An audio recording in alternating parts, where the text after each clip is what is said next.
आवाज ठीक होगी इसमें। अस्सलाम वालेकुम। अस्सलाम वालेकुम।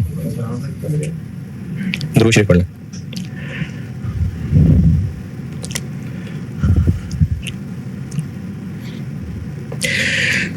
अच्छा, ये सामने बैठे हुए लोगों में से भी अगर कोई हुआ तो उसका मतलब रिकॉर्डिंग वालों में तो लाजमी होगा।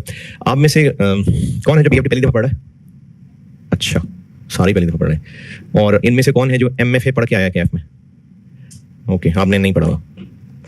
अच्छा, चले फिर रिकॉर्डिंग में भी बहुत सारे ऐसे होंगे। ठीक है, मैं फिर वो एनपीवी आईआरआर 0 से ही पढ़ाता हूँ, वरना अपना वो एमएफए में उन्होंने डाल दिया एनपीवी आईआरआर, तो वो बेसिक बहुत सारा आता ही होता है, तो वो बस रिवाइज करा के आगे बढ़ सकता हूँ। लेकिन क्योंकि आप लोगों ने नहीं पढ़ा हुआ तो इसलिए फिर मैं 0 से ही करा रहा हूँ।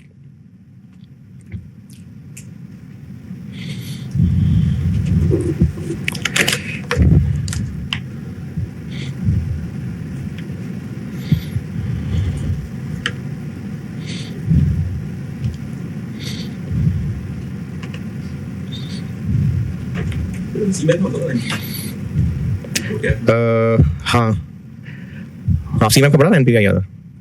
नहीं पढ़ा लोगों ने, कोई बात नहीं, 0 से ही पढ़ाता हूँ। अच्छा, मैंने पिछली क्लास में एंड किया था पे बैक वाला ना।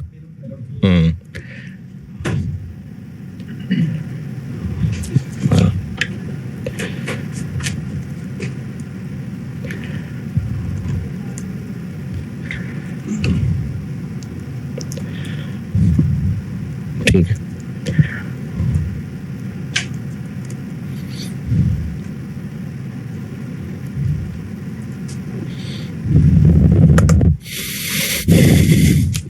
वो बेसिक टेक्निक्स मैंने करा दी थी। अब मैं एडवांस वाली टेक्निक्स करा रहा हूं जिसको मैंने नाम दिया था डिस्काउंटेड कैश फ्लो टेक्निक्स।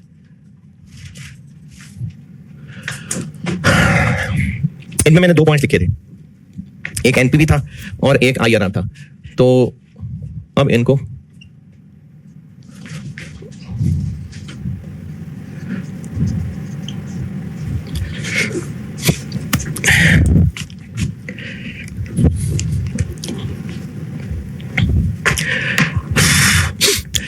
अच्छा, ये 2 टेक्निक्स थी ना एनपीवी, ये पिछली क्लास में मैंने बताई थी, एनपीवी और आईआरआर।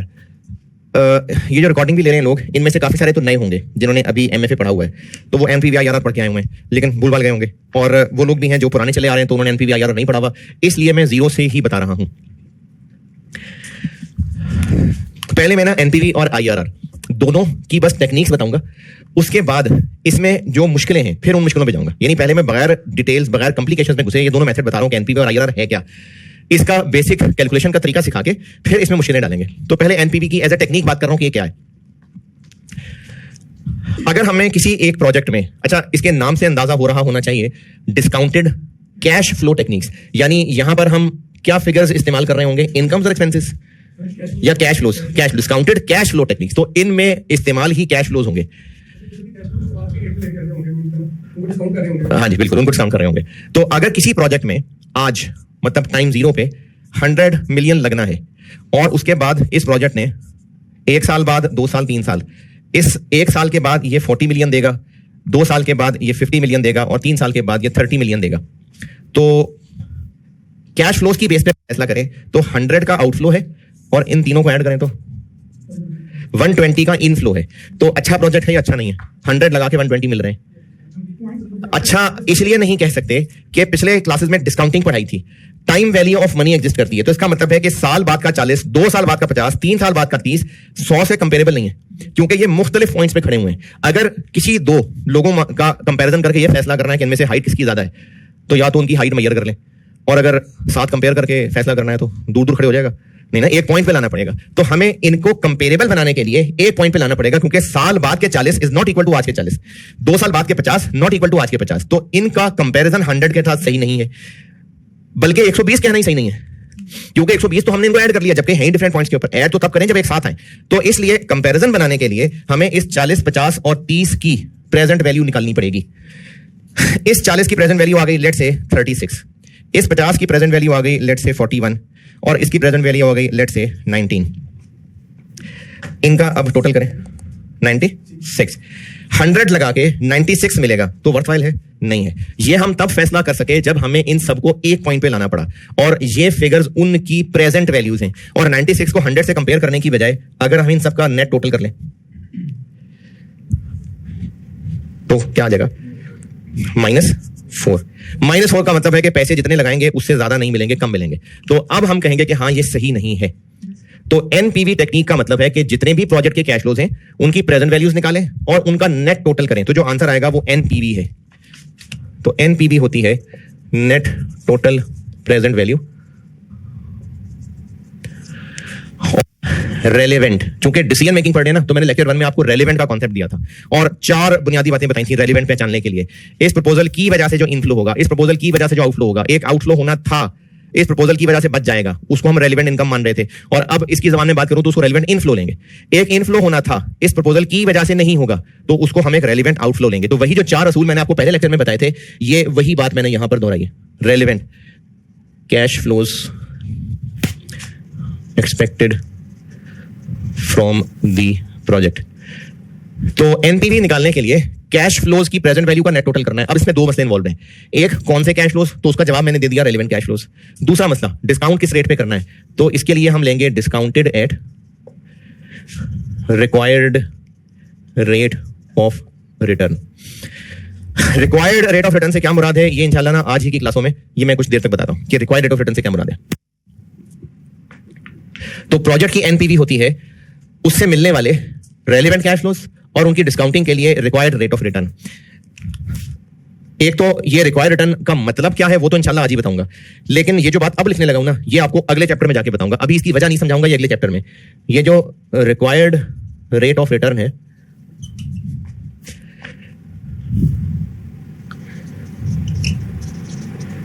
ये क्वेश्चन में गिवन हो सकता है कॉस्ट ऑफ कैपिटल के नाम से। कॉस्ट ऑफ कैपिटल क्या होता है और इसको हम रिक्वायर्ड रेट ऑफ रिटर्न क्यों लेते हैं, इस क्यों का जवाब है अगले चैप्टर में।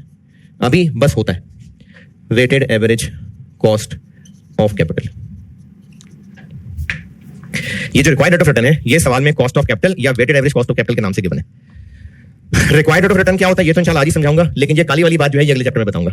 अभी सिर्फ मैंने ये कहा है कि इसको कॉस्ट ऑफ कैपिटल भी कह सकते हैं। क्यों, इस क्यों की वजह अगले चैप्टर में।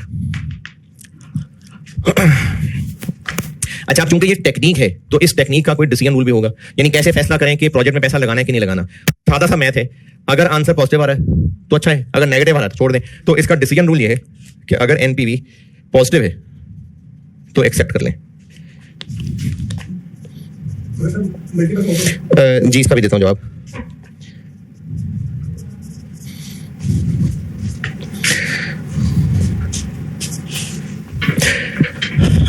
जीरो भी हो तो चलेगा।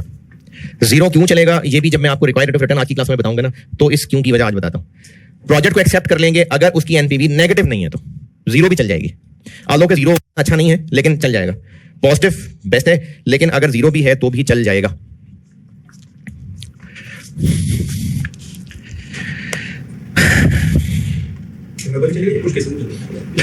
ये जरा थोड़ी सी डिटेल डिस्कशन है बात की।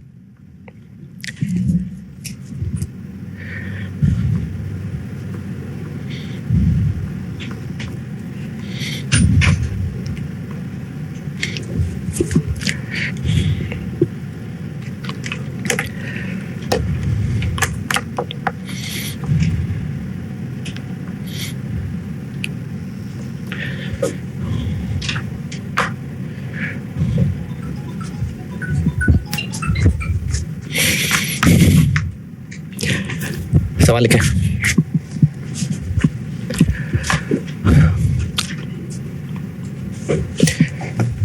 Initial investment required, initial investment required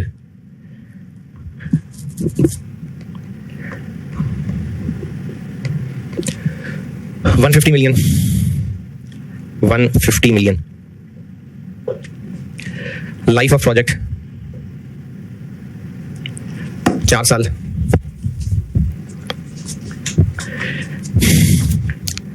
relevant cash inflows, वालेकुम अस्सलाम, रेलेवेंट कैश इनफ्लोज। अच्छा बल्कि ऐसे करें कि जरा पेज मैनेज हो जाएगा। ईयर 1 2 3 4 रेलेवेंट इनफ्लोज और आउटफ्लोज, ये लिख लें।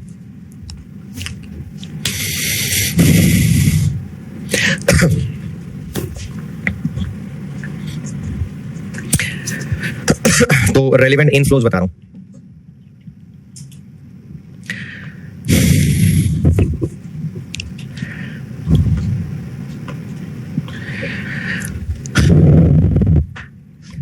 ठीक है, वो बना लिए 4 कॉलम। इनफ्लोज बता रहा हूं, 90 मिलियन, 90 140 मिलियन, 160 मिलियन और 200 मिलियन। आउटफ्लोज बता रहा हूं, 40 मिलियन, 60 मिलियन, 70 मिलियन और 80 million. Required rate of return 10%, 10%। और रिक्वायर्ड है एनपीवी।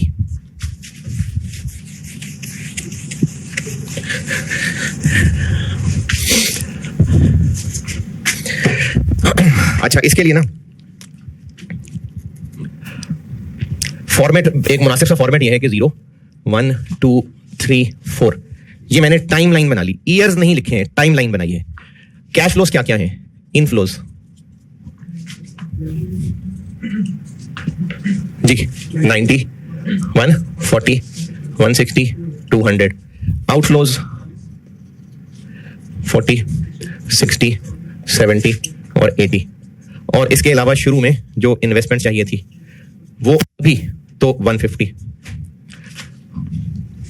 चूंकि इन सबकी डिस्काउंटिंग करनी है तो हर एक की अलग अलग डिस्काउंटिंग करने की बजाय पहले जो एक पॉइंट ऑफ टाइम पे कैश फ्लोज लिखे हुए हैं उनका नेट कर लेते हैं। देखें, इसको अलग डिस्काउंट करें, इसको अलग डिस्काउंट करें, डबल होगा काम। तो इनको पहले कर लेते हैं नेट। 150 50 80 90 और 120।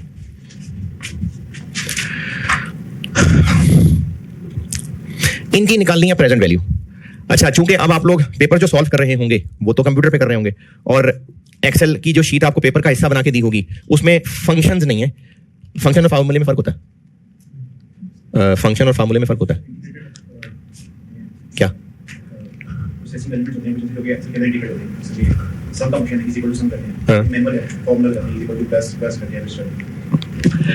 मतलब हम कोई फंक्शन ऐसा बनाते हैं जिसमें वो वैल्यूज की रेंज देके वो फिगर्स खुद ब खुद जो प्रोसेस करना है वो कर देता है। और फार्मूला ये है कि आप लिखेंगे इक्वल टू फलाना प्लस फलाना प्लस फलाना माइनस फलाना, खुद से लिखना पड़ेगा। तो आपको जो शीट मिलेगी उसमें फंक्शंस नहीं है, फार्मूले लगा सकते हैं।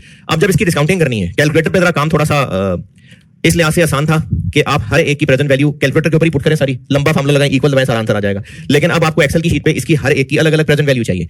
तो उसका तरीका ये होता है, ये जो मैंने आपको ना डिस्काउंटिंग सिखाई थी, तो ये कोई एनवीटी डिस्काउंटिंग होती नजर आ रही है? एनवीटी की शक्ल है, एनवीटी कब होती? तो इसलिए डिफरेंट कैश फ्लोज हैं तो हर एक पे अलग पावर डिस्काउंटिंग लगेगी। यानी अगर एक्सेल के बगैर बताऊं तो इसके ऊपर पावर 50 1 प्लस 10 बोला मैंने, पावर -1।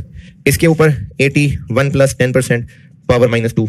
इसके ऊपर 90 1 प्लस 10 पावर -3। इसके ऊपर पावर -4। ये जो साथ ब्रैकेट है ना, ये चीज, इसको कहते हैं डिस्काउंट फैक्टर। सिर्फ इसको सॉल्व करें, सिर्फ इसको, सिर्फ इतने को, 50 नहीं, सिर्फ इतने को, यानी 1.1 की पावर -1। तो इसका आंसर आएगा 0.909। 3 डेसिमल तक रुक जाए तो 0.909 है, और आगे चलना है तो मजीद बढ़ता जाएगा। तो एक रीजनेबल प्रेजेंटेशन ये है कि सारे कैश फ्लोज टाइमलाइन पे प्लॉट किए, फिर लिखा डिस्काउंट फैक्टर। इसकी प्रेजेंट वैल्यू निकालनी है तो इसका फैक्टर बस 1 है। इसके लिए 1 प्लस 10% पावर -1, उसका आंसर आया 0.909। इसका फैक्टर कैसे निकाला? 1 प्लस 10% पावर -2, 0.826। इसका फैक्टर 0.683।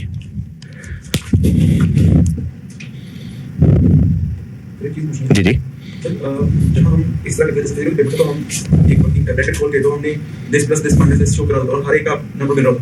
अब जब इसमें हम करेंगे तो वो तो एक अमाउंट आ जाएगी टोटल, वो जो हमने कितनी वर्किंग की वो तो नहीं नजर आ रही थी। जैसे हम फॉर एग्जांपल रेलेवेंट कॉस्टिंग का क्वेश्चन था, अभी जो सामने लिखा है इसके वाले से पूछना कुछ। अच्छा, चलिए पूछें आप। काफी केस है और हम रेलेवेंट कॉस्टिंग फॉर एग्जांपल कर रहे हैं। अब उसमें होता है इनफ्लोज माइनस आउटफ्लोज, ठीक है। अब एक चीज हमने पढ़ी है, उसको लिखा है, उसका अंदर ब्रैकेट खोल के दिस प्लस माइनस मतलब प्लस माइनस फ्रैक्शन वगैरह आगे लिख देते हैं ब्रैकेट के अंदर, और फिर उस एक एक का तो अभी भी लिखेंगे लेकिन जब हम एक्सेल पे लिखेंगे इक्वल टू आगे फिर टोटल आ जाएगा, ठीक है। सबका जो हम यहाँ ब्रैकेट में जो फार्मूला लिख के दिखाते थे फिजिकल पेपर पे, कंप्यूटर के अंदर जब वो फार्मूला सेल के अंदर लिखा होगा तो एक अमाउंट है, लेकिन उसके अंदर उसका फार्मूला भी तो नजर आ रहा होगा ना। ठीक है, लेकिन हम उठा के वर्ड में पेस्ट करते हैं। जो हमने वर्ड में पेस्ट कर दिया, तो हम जब इसको वर्ड में लिख के दिखा रहे हैं तो वही काम जो आप हाथ से लिखते थे वो टाइप कर रहे होंगे, यानी आप यहाँ टाइप कर रहे होंगे ब्रैकेट फलाना प्लस फलाना प्लस फलाना, वो आप टाइप कर रहे होंगे। ठीक है, इक्वल टू लगाएंगे, मतलब वो शो कर एक है एक्सेल की वर्किंग, उस वर्किंग के अंदर, अच्छा वो जो वर्किंग है ना वो भी पेपर का हिस्सा है, वो वर्किंग का घर थोड़ी ले जाएंगे, एक्सेल की फाइल भी तो अपलोड ही होगी ना। लिखा भी होता है कि गाइडलाइन में इसमें वर्ड वाला जो आंसर हम लिखेंगे एक्सेल वाला वाक्य लिखेंगे। अच्छा चलें, इसमें मैंने भी इसको डिटेल से देखना है, तो वो तो मैंने कहा था कि जब हमने ना वर्ड एक्सेल में ना एक इक्वल टू लगा कर लेंगे, टोटल अमाउंट वाली एक इक्वल टू बगैर ब्रैकेट में शो कर देंगे ताकि वो दोनों कॉपी हो, ऊपर एक वर्किंग भी जाए और नीचे आंसर भी आए। देखें ये तो टाइप करने वाले की अपनी आसानी है ना कि वो एक्सेल में टाइप करे या वर्ड में टाइप करे। जो उसने एक्सेल में टाइप करना है वो एक्सेल की बजाय वर्ड में टाइप कर ले, एक्सेल पे फार्मूला लगाएंगे। बाकी लिखने वाला काम जो आप देखिए, जो आप पेपर पे लिखते थे अब आप वो वर्ड पे टाइप कर रहे हैं। तो अगर आपको पेपर में ब्रैकेट फलाना प्लस लिखना होता था तो आपको वर्ड पे भी फलाना प्लस फलाना लिख के दिखाना है। जो कुछ भी फिजिकल पेपर पे हाथ से लिखते थे वही सब कुछ आप वर्ड में टाइप कर रहे होंगे। ये डिस्काउंट फैक्टर निकल आया। अब प्रेजेंट वैल्यू निकालने के लिए इसको इससे मल्टीप्लाई करना पड़ेगा। ये तो 150 ही हो गया, ये 40.91 चले, 66.08, 67.59, 81.96 और 45.45, वो ठीक है, वो भी गलत है।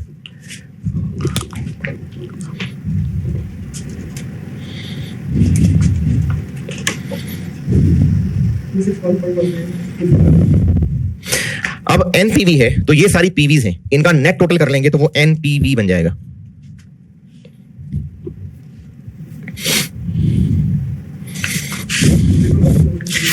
ट्रिपल 1.13 पॉजिटिव, ये इसकी पॉजिटिव एनपीवी आ गई।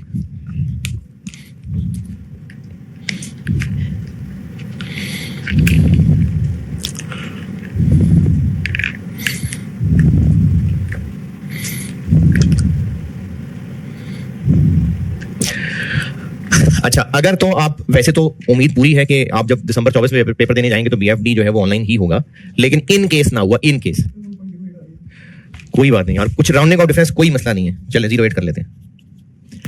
इन केस फिजिकल हुआ, इन केस तो ये बार बार पावर रख के कैलकुलेट करेंगे, जैसे मैंने भी कैलकुलेट करवाया, टाइम जाया होगा। और जो कि ज्यादा चांसेस हैं कि वाकई ऑनलाइन हो जाएगा, तो एक्सेल पे कैसे ये कैलकुलेट करें, उसके लिए आपको शॉर्टकट बताता हूं। पहले अगर फिजिकल हो गया, अगर हो गया तो बात कर रहा हूं, तो फिर कैलकुलेटर पकड़े, उस पर लिखें 1 इक्वल दबा दे, 1 लिखें और इक्वल दबा दे। अच्छा, अब लिखें डिवाइड, डिस्काउंट रेट क्या है, तो 1 प्लस 10% था ना, तो वो हो जाएगा 1.1। अब लिखें 1.1 और जज्बाती होके नहीं, आहिस्ता आहिस्ता इक्वल दबाते जाएं, दबाते जाएं, ये सारे फैक्टर आ जाएंगे। अगर फिजिकल पेपर हुआ तो, या चलो क्लास में बैठ के तो आप रजिस्टर भी कर रहे होंगे, तो ये उसका शॉर्टकट है, ये उसका शॉर्टकट है। शॉर्टकट क्या किया, दोबारा बता रहा हूं, 1 लिखा, उसके बाद इक्वल दबाया, उसके बाद डिवाइड और 1.1, और अगर डिस्काउंट रेट 12% होता तो 1.12, 8% होता तो 1.08, उसके बाद इक्वल दबाते जाएं, सारे आते जाएंगे।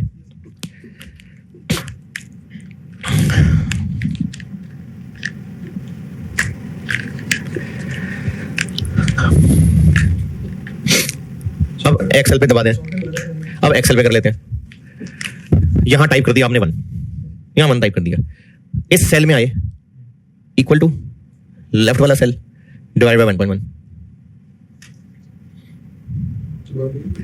यहां पर 1 लिख दिया, इधर इस सेल में 1 टाइप हो गया, इस सेल में आए, इक्वल टू लेफ्ट वाला सेल, वो कर उसे की से डिवाइडेड बाय 1.1। उसके बाद आप इसी फार्मूले को आगे सब में पेस्ट कर लें, तो हर सेल के अंदर पिछला फैक्टर डिवाइडेड बाय 1.1 होता जाएगा, तो वो सारे फैक्टर निकलेंगे।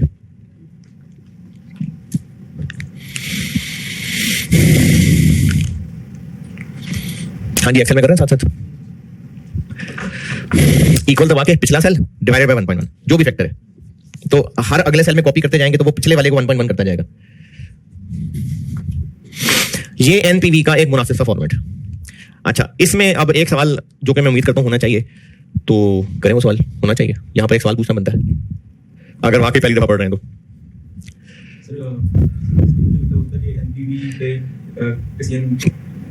कैलकुलेशन क्या है, डिसीजन कैसे बन रहा है? अरे वो तो देखो भाई, पॉजिटिव का मतलब है जितने पैसे लगाए थे उससे ज्यादा आ रहे हैं, तो सीधी सी साइंस है। और एक सवाल होना चाहिए, चले मैं हिंट देता हूं। ये मैंने ऊपर 0 1 2 3 4 ईयर्स 1 2 3 4 नहीं लिखा, टाइम लाइन मैंने 0 1 2 3 लिखी है, यानी ये 0 1 2 3 4 ये टाइम लाइन है।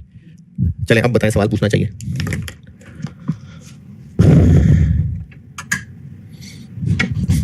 अच्छा चले खुद ही बता देता हूँ। हाँ हाँ, इसकी शक्ल से रिलेटेड।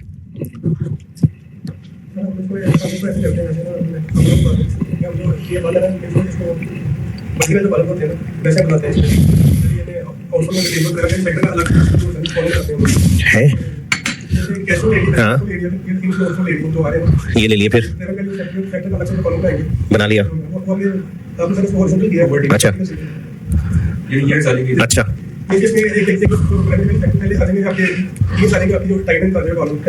अरे वो तो आप इसको ऐसे कर रहे हैं ना, तो ऐसे ऐसे वो तो देखो जितनी लाइनें हैं उनको ऐसे लिखना पढ़ना ऐसे ज्यादा आसान है। 12 चले आप ऐसे कर लें, वर्टिकल कर लें। हाँ, इसमें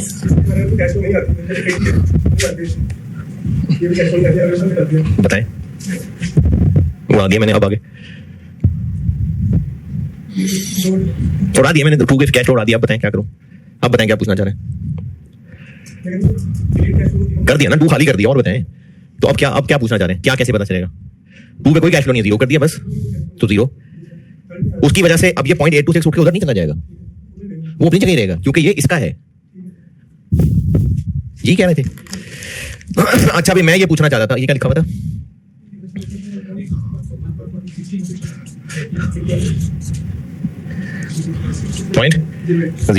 मैं ये पूछना चाह रहा था कि मैंने अगर यहां 140 लिखा है तो ये ईयर 2 है कि टाइम 2 है? टाइम 2। तो मैंने तो सवाल में नहीं बताया कि ईयर 2 में जो 140 है वो कब अराइज होगा, शुरू में होगा, दरमियान में होगा, एंड पे होगा, ये तो मैंने नहीं बताया। हाँ, तो ये जो डीसीएफ टेक्निक्स है ना, डीसीएफ, इनके बारे में ना 2-3 मोटी मोटी असम्पशंस हैं। जितनी भी डीसीएफ है, अभी मैं एनपीवी की बात कर रहा हूं, आईआरआर में भी ऐसा ही है।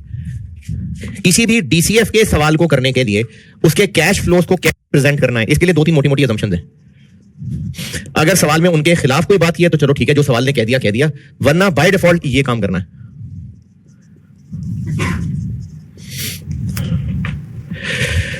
अच्छा वैसे तो मैंने बुक में लिखी हुई है, लेकिन मैंने पहले भी शायद कहा था कि जिनको रजिस्टर पे साथ साथ नोट्स बनाने का दिल होता हो तो मैं वैसे भी बता दिया करूंगा। तो एक असम्पशन ये है, जबानी बताऊंगा आप लिख लें। एक असम्पशन ये है कि जो इनिशियल इन्वेस्टमेंट है ना, इनिशियल इन्वेस्टमेंट वो फॉरन यानी टाइम 0 का आउटफ्लो है। इनिशियल इन्वेस्टमेंट टाइम 0 का आउटफ्लो है।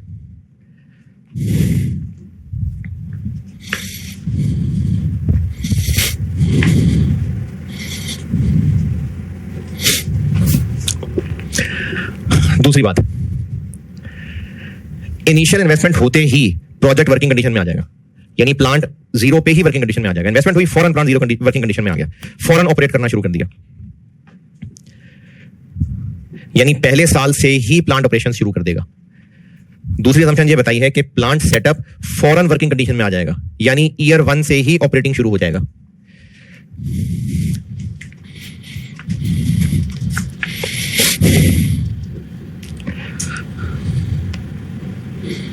तीसरी बात,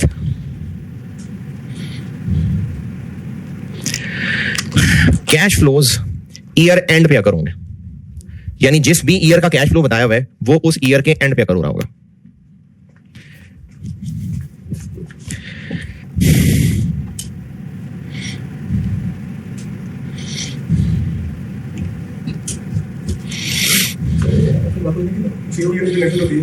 जीरो ईयर कोई नहीं है, ईयर 0 कुछ नहीं होता, टाइम 0 अभी फौरन। तो टाइम 0 जो है वो पहले साल का शुरू है, क्योंकि अभी जो कैश फ्लो है उसकी अभी क्या वैल्यू है, मैं पूछ रहा हूं जो अभी का कैश फ्लो है उसकी अभी क्या वैल्यू है, यही है, तो यही इसकी प्रेजेंट वैल्यू भी है। कोई भी फैक्टर वाले साहब जी आ रहा हूं। चलें नमाज पढ़ लेते हैं।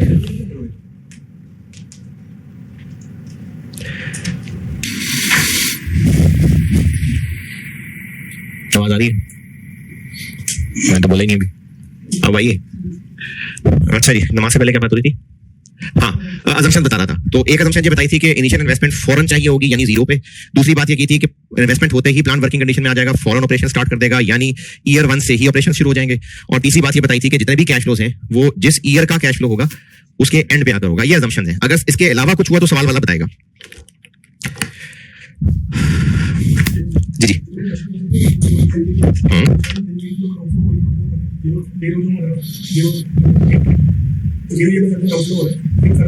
एनपीवी 0 के ऊपर बात कर रहे हैं। हाँ आप बताएं डिसीजन कब करेंगे? मतलब हमने फैक्ट्री लगा ली, काम शुरू हो गया, आपने किसी जगह नौकरी करनी है या नहीं करनी है, ये डिसीजन तब करेंगे जब आपको वो कंपनी ज्वाइन किए हुए 10 साल हो गए होंगे। ज्वाइन करने से पहले ही करेंगे ना। तो ये हम जो भी डिसीजन मेकिंग पढ़ रहे हैं इसमें प्रोजेक्ट में पैसा भी नहीं लगाया है, तभी तो डिसाइड करना है कि लगाना है कि नहीं लगाना। अगर पैसा लगा चुके होते तो फिर डिसीजन किस बात का था? तो ये सारा कुछ बजटेड है, ये सब फोरकास्ट है। ये हम जहां पर जो काम भी कर रहे हैं वो सब बजटेड है, सब फोरकास्ट है, सब प्लान कर रहे हैं, तभी तो फैसला करने लगे हैं कि हम प्रोजेक्ट में पैसा लगाएं कि ना लगाएं। चले और लिखे सवाल।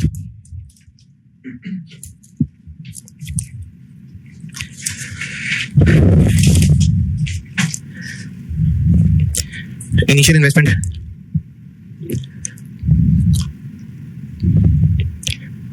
$100 million, life 4 years, residual value $20 million,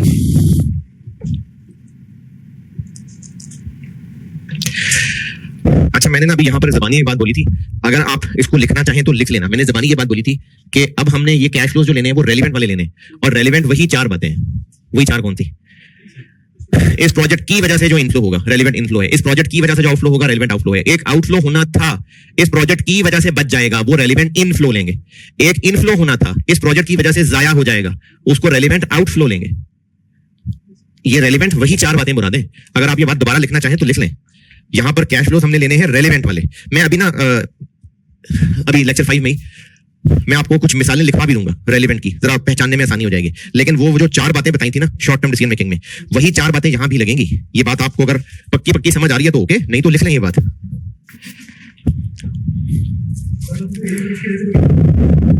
हाँ नहीं हुआ, नहीं अभी हुआ कुछ भी नहीं है, ये सब प्रोजेक्शन चल रही हैं। फिर वही बात, नहीं हुआ, नहीं होगा इसकी वजह से। हाँ नहीं होगा, सब यहाँ जो है ना फ्यूचर चल रहा है, हुआ कुछ भी नहीं है अभी। हाँ बच गया नहीं, बच जाएगा। पास्ट टेंस और फ्यूचर टेंस में गड़बड़ कर रहे हैं आप, सब फ्यूचर टेंस है।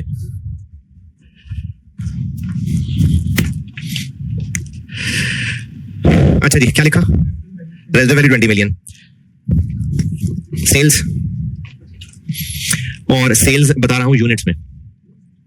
ईयर 1 5 मिलियन यूनिट्स हैं ये, और 1 मिलियन बढ़ा दें। Year 2 6 million, year 3 7 million, year 4 8 million. 5 million 6 million 7 million 8 million. Sale price per unit, sale price per unit 20 रुपए 20।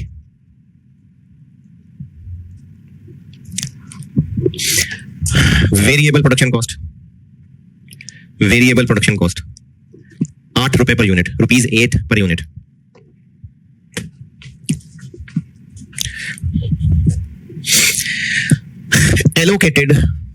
Allocated fixed cost. कोई खर्चा जब एलोकेटेड होता है ना तो इसका मतलब है वो सेंट्रली कहीं होना है, हो रहा है, हुआ करता है। बस पहले वो बढ़ता था तो पहले हो सकता है 4 फैक्ट्रीज को बढ़ता था, अब वो 5 पे बढ़ना शुरू हो जाएगा। ये सेंट्रल होने वाला खर्चा है जो बस वैसे ही एलोकेट होता है। जैसे अगर किसी घर का किराया, पहले वहां पर 4 लोग रहते थे, वो 4 लोग वो किराया शेयर करते थे। अब अगर 5वां भी उनके साथ मिल जाएगा आके तो घर का किराया बढ़ जाएगा। घर का किराया वही होगा, बस अब वो 5 को एलोकेट हो रहा होगा। तो एलोकेट खर्चा जो होता है वो होता है जो सेंट्रली हो रहा है, बस वैसे ही इसको बंट जाएगा। तो allocated fix cost 15 million per year, 15 million per year. Incremental fix cost, incremental fix cost 10 million per year. Incremental fix cost 10 million per year.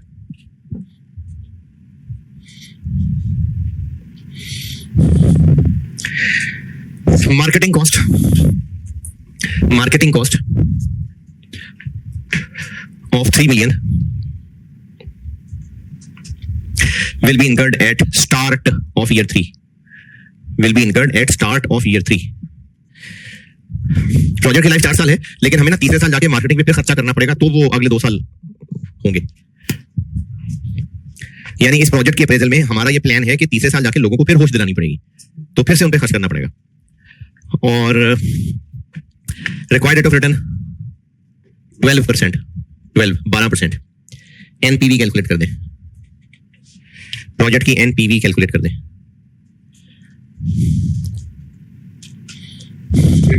जी 12%।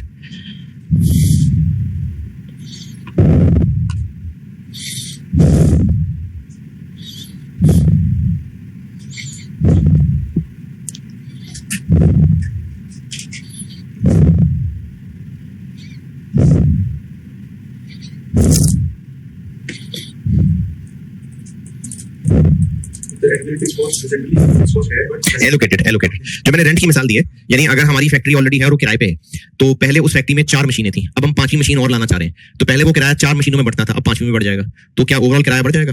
नहीं। तो एलोकेटेड वो होता है जो सेंट्रली वैसे भी होना है, बस वैसे इस प्रोजेक्ट का हिस्सा भी इसके शेयर हो जाएगा।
ये तो आपने सोचा है।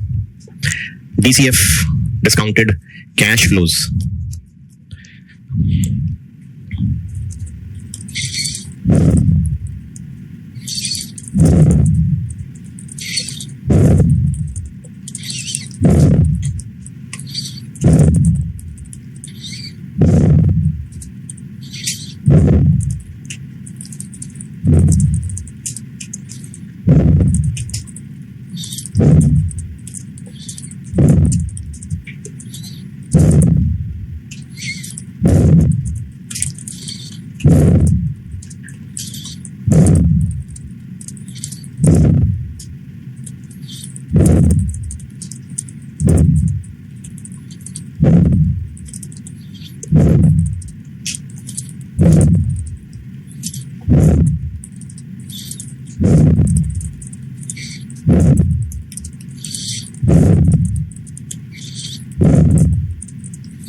जी डन।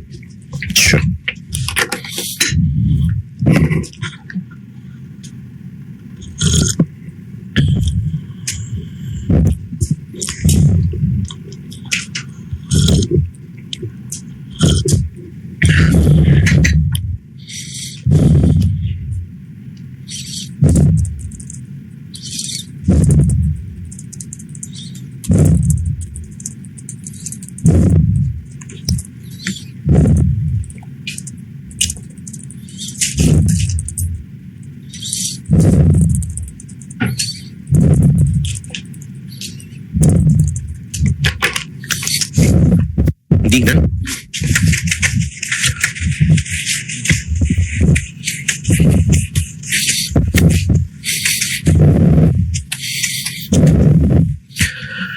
अच्छा, अब ना वर्ड पे टाइप करते हुए आपको एग्जामिनर को ये तो बताना पड़ेगा कि तुमने जो प्राइस बताई है 20 रुपए, मैं उसको तुम्हारे दिए हुए यूनिट से मल्टीप्लाई कर रहा हूं।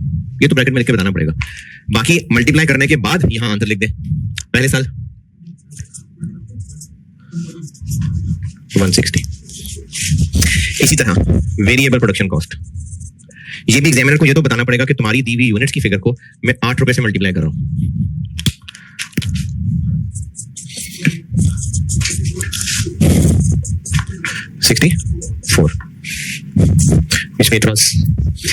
फिक्स कॉस्ट जो एलोकेटेड वाली है ना, वो रेलेवेंट नहीं है। क्यों? संक नहीं है, संक नहीं है, कमिटेड कह सकते हैं, संक नहीं है। संक होती है जो पास्ट में हो चुकी होती है। ये जो नाम अभी मैंने लिया ना, ये मैं भी लिखा देता हूं नाम। अगर हम ये नया प्लांट लगाएं या ना लगाएं, एलोकेटेड वो है, जैसे मैंने मिसाल रेंट की दी है, वो वैसे भी पढ़ना है। एलोकेटेड का मतलब है पहले वो 4 प्लांट्स में डिवाइड होता था, वो 5 में हो रहा होगा। तो ये वो 5वां प्लांट है जिसके हिस्से में 15-15 मिलियन आ रहा है। ये टोटल हो सकता है कि फैक्ट्री का रेंट 75 मिलियन हो, पहले वो 4 प्लांट्स में डिवाइड होता हो, अब वो 5 में डिवाइड हो रहा है, तो इसका हिस्सा 15 मिलियन आ गया। तो अगर ये प्लांट ना भी लगाए तो वो 75 मिलियन नहीं पड़ेगा क्या? पड़ेगा। इसलिए 15 मिलियन रेलिवेंट नहीं है। इंक्रीमेंटल नाम से पता चल रहा है कि इसकी वजह से वो एक्स्ट्रा है, तो वो रेलिवेंट है 10 मिलियन। मार्केटिंग के ऊपर हम खर्चा करेंगे ईयर 3 के शुरू में। ये ईयर 1 2 3 नहीं लिखे हुए, ये टाइम 1 2 3 है। और ईयर 3 का स्टार टाइम लाइन पे कहां है? 0.2। ये ईयर 1 है, ये ईयर 2 है, ये ईयर 3। ये हेडिंग में नहीं लिखे होते, वैसे मैं आपको बता रहा हूं। ये ईयर 4 है। तो ईयर 3 हमारी असम्पशन ये है कि हर साल का कैश फ्लो उसके एंड पे आता है, इसलिए ईयर 3 वाले कैश फ्लो हम यहां लिख रहे थे। लेकिन जो मार्केटिंग है वो ईयर 3 के शुरू में है, तो टाइम लाइन पे वो यहां प्लेस नहीं है, वो यहां प्लेस्ड है। ये टाइम लाइन है, तो यहां 3 आएगा। और जो हमने प्लांट लगाना है 100 और एंड पे 20। 100 50 59 74 106 और डिस्काउंट फैक्टर 12% पे 1 893 797 712 636 100 44.65 47.02 52.69 67.42 और इन सब की नेट प्रेजेंट वैल्यू बन जाएगी 111.71।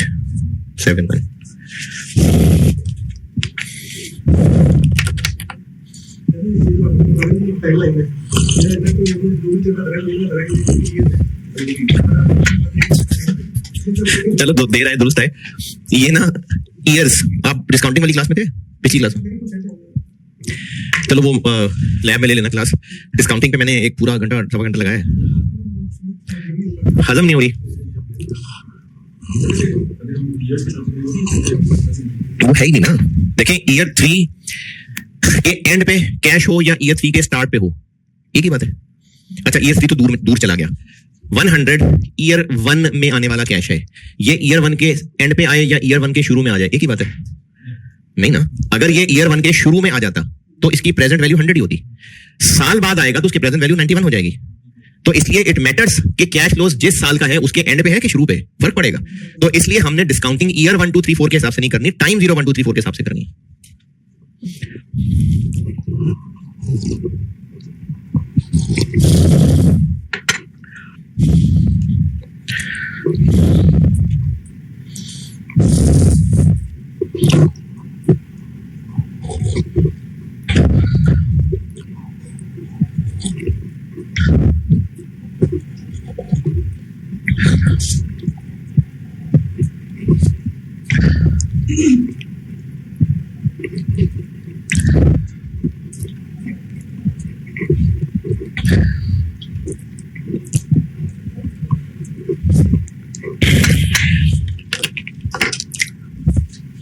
और बताएं इसमें कोई भी कंसेप्चुअल अगर इख्तलाफ कंफ्यूजन है तो। जो प्रोडक्ट डालने के अंदर करते थे शायद मुझे जरूरत है विद 1 2 3 4 0 लिख दो तो वो 1 के ऊपर इतना मतलब हम स्टार्टिंग इन्वेस्टमेंट एशियन इन्वेस्टमेंट करते थे तो 1 के ऊपर नेगेटिव लिख दो तो फाइनली सही कह रहा हूं ना मैं।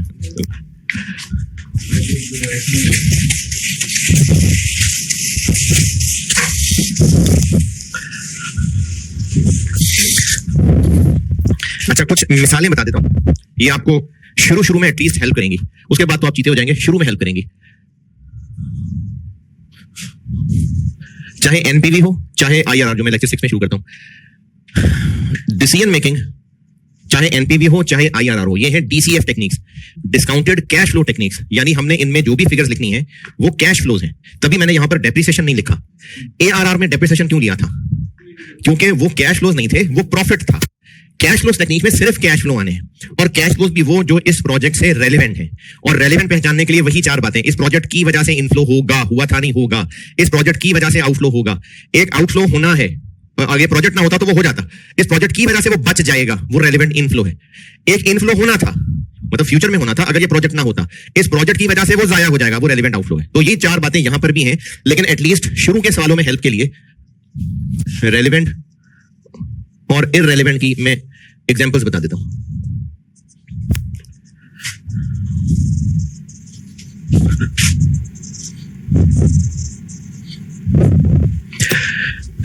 वो कैश फ्लो जो इस प्रोजेक्ट के डिसीजन लेने से पहले हो चुका, जैसे ये सारा डाटा, ये कैसे पता चला कि 5 मिलियन यूनिट्स और 6 मिलियन यूनिट्स और 7 मिलियन यूनिट्स?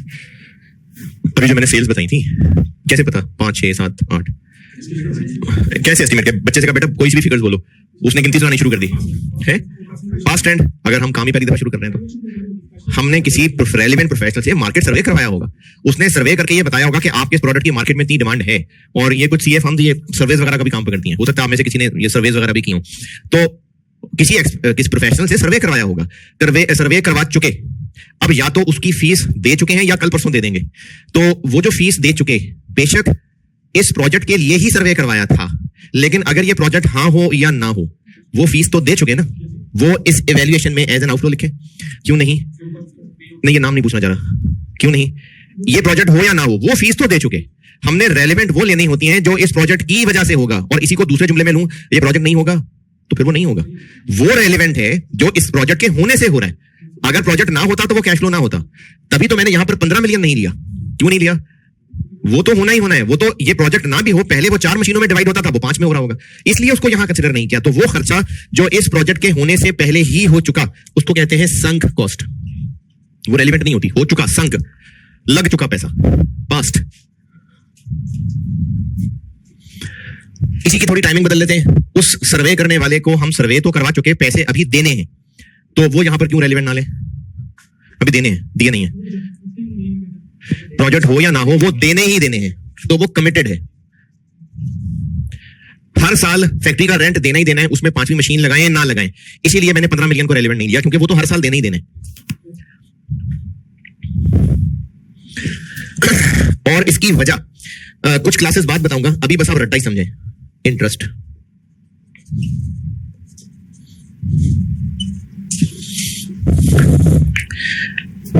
इंटरेस्ट तो मैंने स्पेसिफिकली मेंशन किया है, वरना मेरी मुराद सिर्फ इंटरेस्ट से नहीं है, उसकी प्रिंसिपल रीपेमेंट से भी है।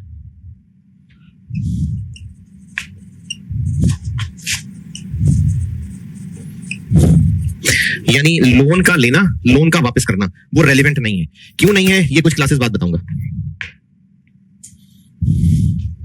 अगर हमने इस प्लांट को खरीदने के लिए लोन लेना है, तो फिर कल को वापस भी तो करना है ना, तो उसको फिर हम यहां पर एज एन आउटफ्लो दिखाते, क्योंकि लोन लेते तो वापस भी करते। तो मैं कह रहा हूं कि नहीं दिखाना। क्यों नहीं दिखाना, इसकी वजह कुछ क्लासेस के बाद है। यानी लोन के प्रिंसिपल इनफ्लो आउटफ्लो भी नहीं दिखाना, इंटरेस्ट भी नहीं दिखाना। ये लोन मैं इस एसेट के लिए लगा रहा हूं, एज वेल एज इंटरेस्ट भी और प्रिंसिपल भी।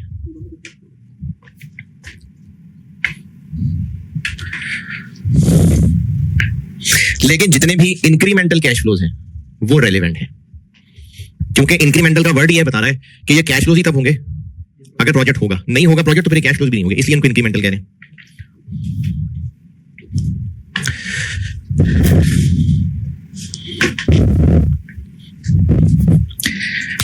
हम जब भी कोई एग्जिस्टिंग रिसोर्स, एग्जिस्टिंग जो हमारे पास ऑलरेडी है, इस प्रोजेक्ट पे यूज करना होगा ना, इसको यहां आउटफ्लो क्यों दिखाया?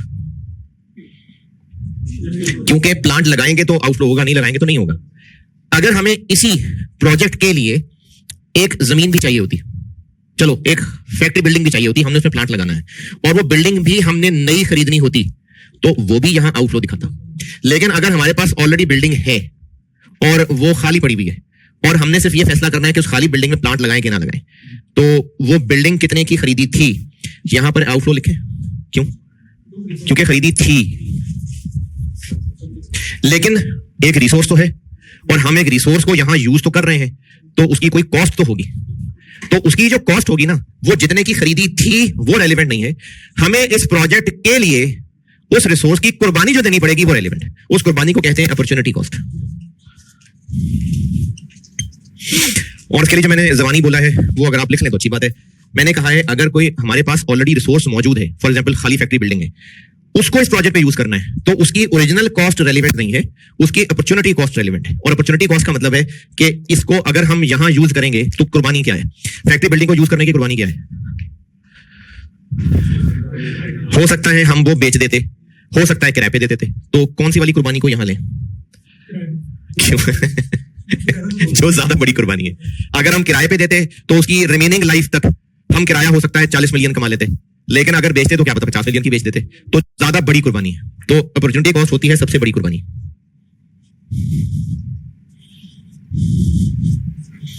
तो अगर कोई एग्जिस्टिंग रिसोर्स हम इस प्रोजेक्ट पे लगाएंगे तो वो कितने का खरीदा था रेलिवेंट नहीं है, उसकी कुर्बानी रेलिवेंट है।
कि हम जो खर्चा इस प्रोजेक्ट के हाँ या ना करने से पहले कर चुके, जैसे मैंने फैक्ट्री बिल्डिंग की मिसाल दी है, यूनिट्स वाली नहीं, वो मैंने ये कहा था कि ये जो यूनिट्स का डाटा है ये हमने किसी मार्केट सर्वे से पता किया होगा ना, तो हमें किसी एक्सपर्ट ने मेहनत करके दी होगी, तो उस एक्सपर्ट को जो फीस दी होगी वो फीस दे चुके, वो सम कॉस्ट है।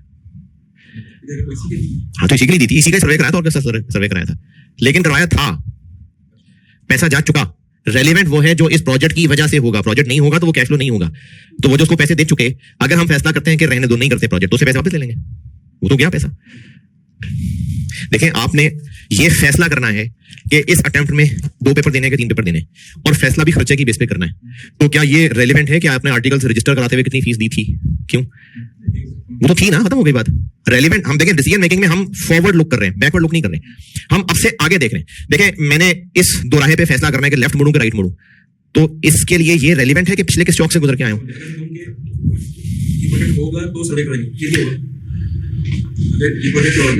हाँ, प्रोजेक्ट होगा तो सर्वे क्यों कराएंगे वैसे? तो पहले करवाना है सर्वे। हाँ, हम इस प्रोजेक्ट को करेंगे तो तीसरा चौथा साल अच्छा गुजारने के लिए ये मार्केटिंग का खर्चा करना पड़ेगा। हाँ, तो इसको मैंने आउटफ्लो लिया है, मतलब सर्वे का वर्ड चेंज कर देते हैं, ये खर्चा रेलिवेंट है क्योंकि हम ये प्रोजेक्ट करेंगे तो तीसरे साल खर्चा होगा, नहीं करेंगे तो नहीं होगा, तो इसलिए ये रेलिवेंट है। हाँ जी, ये लिस्ट ओके, इसमें कोई सवाल? अच्छा, एनपीवी को मैं डिस्कशन यहीं ब्रेक लगाता हूँ। 6 में मैं IRR कराता हूँ।